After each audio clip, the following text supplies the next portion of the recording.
இல்லை பாலிமரில் ஒரு செய்தி வந்து போட்டிருந்தாங்க. அந்த செய்தியில் என்ன சொல்லியிருந்தாங்கன்னு பார்த்தீங்கன்னா, இவர் வந்து மாற்றி மாற்றி பேசுகிறாரு அந்த வீடியோவில். ஒரு முறை என்ன சொல்கிறாருன்னா, இதை சாப்பிட்டா வந்து பாடி பில்டு பண்ணிக்கலாம் அப்படின்னு சொல்கிறாரு. இன்னொரு வீடியோவில் பார்த்தீங்கன்னா, இதை சாப்பிட்றதுனாலாம் பாடி பில்ட் பண்ணிட முடியாதுன்னு சொல்கிறாரு. இது மாதிரி மாற்றி மாற்றி பேசுகிறாரு. அடுத்து வந்து என்ன சொல்கிறாருன்னு பார்த்தீங்கன்னா, இதை எடுத்துகிட்டு போயிட்டு ஏதோ ஒரு பஜாஜுங்கிற மருத்துவர் பார்த்துக்கோங்க, அவங்க கிட்ட போறாங்க. அவங்க என்ன சொல்லியிருக்காங்கன்னு பார்த்தீங்கன்னா, கிளைம்ஸ்லாம் தப்பு, இதை சாப்பிட்டா அந்த பிரச்சனை, அதை சாப்பிட்டா அந்த பிரச்சனை வந்துடும், இப்படி போயிடும், அது போயிடும், இது போயிடும், அவங்க கொஞ்சம் பயப்படுத்துற மாதிரி சொல்லிட்டு அந்த வீடியோ. ஸோ அந்த பாலிமர் நியூஸ் பார்த்தீங்க அப்படின்னா வந்துட்டு, ராஜா பேரன் வந்து ஏதோ விற்கக்கூடாத ஒரு பொருளை வித்துட்டு திங்கக்கூடாத ஒரு விஷயத்த திங்க வச்சுட்டாரு போல, அதை சாப்பிட்டு நிறைய பேருக்கு வந்து ஹாஸ்பிட்டல் போய் அட்மிட் ஆயிட்டாங்க போலங்கிற மாதிரி ஒரு பில்டப் கொடுத்து அவருடைய பப்ளிக் இமேஜை பிரேக் பண்றதுக்கான ஒரு வீடியோவா பாலிமர் டிவி பண்ணிருந்துச்சு. பாலிமருக்கு இது புதுசு கிடையாது. எப்பவுமே இந்த மாதிரி செய்திகள் எடுத்து பண்றாங்க. அவரு சமூகத்துல இவரால் யாராவது பாதிக்கப்பட்டிருக்காங்க அப்படின்னா அதை நீங்க எடுத்து ஒரு செய்தி ஆக்குறீங்க போறீங்க அப்படிங்கும்போது அதுல ஒரு நியாயம் இருக்கு.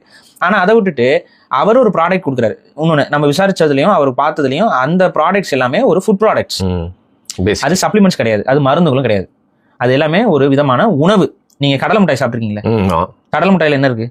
நீங்க எப்படி கடலை மிட்டாய் சாப்பிடுறது, எள்ளுருண்டை சாப்பிடுறது, இதெல்லாம் நம்ம உடம்புக்கு நல்லதோ அது மாதிரி அந்த உணவுல நல்ல விஷயங்கள், எள்ளு, இது திப்பிலி, இது இந்த மாதிரியான விஷயங்கள், உடம்புக்கு நல்ல விஷயங்கள் எல்லாத்தையும் கலந்து அதை சாப்பிட்ற மாதிரி கருப்பட்டி அது இதெல்லாம் கொஞ்சம் கலந்து ஒரு திங்க மாதிரி ஒரு லேகியமான ஒரு கன்சிஸ்டன்சில வச்சு அவர் வந்து யானை கவலம்னு ஒரு பேரை வச்சு அவர் வச்சாரா இல்ல வேற யாராவது கம்பெனி பண்றதை ப்ரொமோட் பண்ணாதான்னு தெரியல.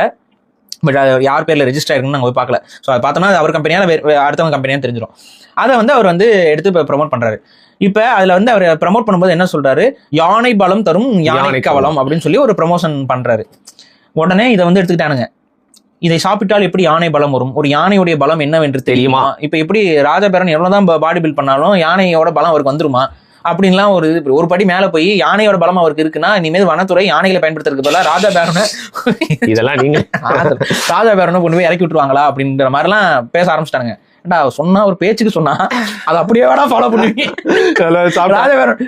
ஒரு பேச்சுக்கு சொன்னா யானை பலம்னு அதனால அப்படியே ஃபாலோ பண்றீங்க. நீங்க யானை பலம் வருமானு கேட்டா என்ன பண்றது? நான் ஏதோ லாரி இழுத்து காமிச்சிருக்கேன், ஏதோ அதெல்லாம் பண்றாரு அவரு.